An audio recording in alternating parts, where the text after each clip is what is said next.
আজকের ব্লগটা এখান থেকেই শুরু করছি। এটা নন্দিনী মেলার কৃষি বিভাগ বলে আমাদের একটা বিভাগ আছে পশ্চিমবঙ্গ সরকারে। ওরা প্রতি বছর নন্দিনী মেলায় এই ধরনের একটা কাউন্টার দেয়, যেখানে কৃষকরা তাদের উৎপাদিত বিভিন্ন ধরনের সবজি বা ফল এইগুলোকে ডিসপ্লে করে। এখানে সেইগুলোই ডিসপ্লে করা হয়েছে। নন্দিনী মেলা সম্বন্ধে বলতে গেলে বলি, আমি যখন 11 সালে প্রথম রামনগরে আসি তখন নন্দিনী মেলার খবর পাই। সেটা তৃতীয় বর্ষ ছিল। আজকে 2023। আজ নন্দিনী মেলা সব দিক থেকে বেড়ে অনেকটা বড় তার পরিধি হয়ে গেছে। এখন অনেক দোকান বসে, তাছাড়া সন্ধ্যেবেলায় একটা অনুষ্ঠানও হয়, নাগরদোলা, বাচ্চাদের জিনিসপত্র অনেক কিছু পাওয়া যায়। তা এবারের মেলায় একটা জিনিস খুব দেখে মনে হলো যে শীতের পোশাক এবং শীতের জিনিস, বস্ত্র বা কম্বল এই ধরনের জিনিস অনেক বেশি। কিন্তু বিষয়টা হচ্ছে শীত কোথায়? শীত কিন্তু সেরকম নেই।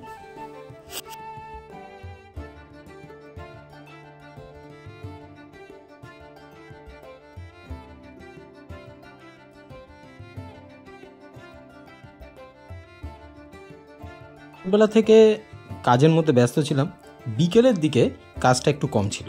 সেই সময় আমি আর আমাদের অফিসের দেবুদা দুজনে মিলে বেরোলাম এই মেলা কেমন হয়েছে বা কি কি এসছে একটু দেখার জন্য। এই আগ্রহটা তো প্রতিবারই থাকে, কিন্তু 25শে ডিসেম্বর থেকে এটা শুরু হয়েছে, আসতে পারিনি। তা যাই হোক, গিয়ে দেখলাম বেশ ভালোই সাজিয়েছে জিনিসটা। এই যে ব্যাগগুলো দেখছো, এগুলো 100 টাকা করে। সব ব্যাগই নাকি 100 টাকা। আমি জানি না কিভাবে সব ব্যাগের একই দাম হয়। এগুলো কৃষ্ণনগর থেকে এসছে, এগুলো মাটির পুতুল, সবই ছোট ছোট।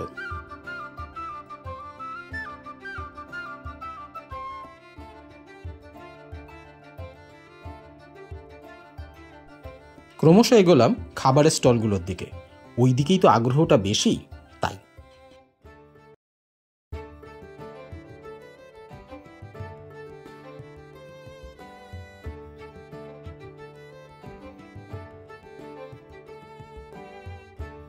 এখানে কিছু মেয়েদের সাজাগোজার জিনিসপত্র বিক্রি হচ্ছিল, মানে যেগুলো হয় আর কি, কিছু দুল, কসমেটিক্স এই ধরনের জিনিসও আছে।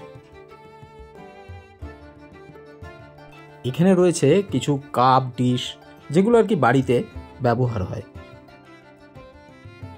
মেলায় আচার সেন্টার দেখে জিভে জল চলে এলো।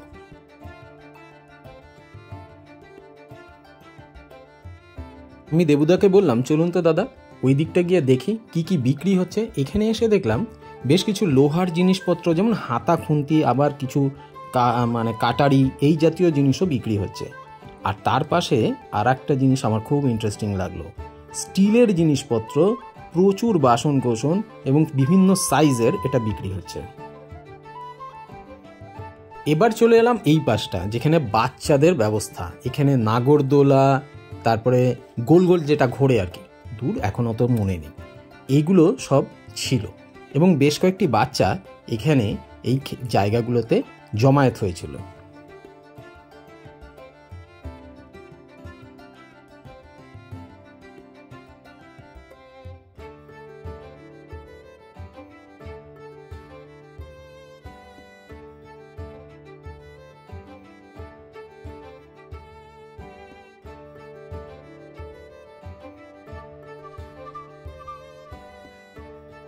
এই ছেলেটা জিমন্যাস্টিক্স দেখাচ্ছিল, মানে ওর মা বলছিল এইভাবে ঝাপা, ও ঠিক সেইভাবে ডিগবাজিটা খাচ্ছিল। দেখে বেশ মজা লাগলো। এটা তোমাদের কাছে না দেখিয়ে পারলাম না। দেখো কি করে। বাহ, চমৎকার।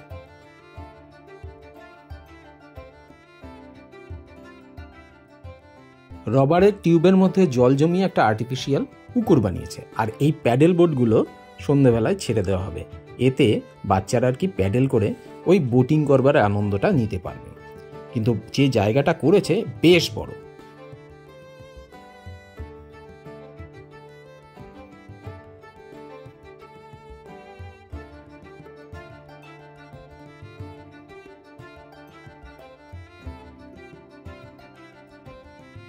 এই ছোট ছোট পুতুলগুলোর মধ্যেও কৃষ্ণনগরের মৃৎশিল্পীরা যেন প্রাণ ঢেলে দিয়েছে।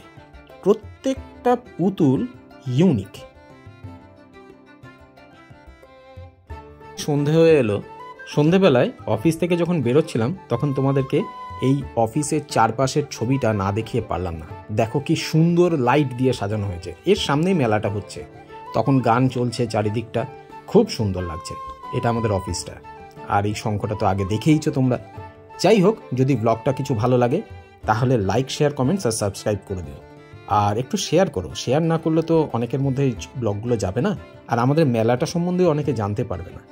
এত সুন্দর একটা মেলা রামনগর পঞ্চায়েত সমিতি ও ব্লক প্রশাসন প্রতি বছর করে থাকে। এটার নাম হচ্ছে নন্দিনী মেলা এবং রামনগর উৎসব। আশা করি তোমরাও কোনো না কোনো দিন এই মেলাটা দেখতে আসবে।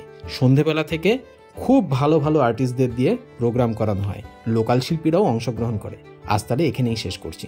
Good night.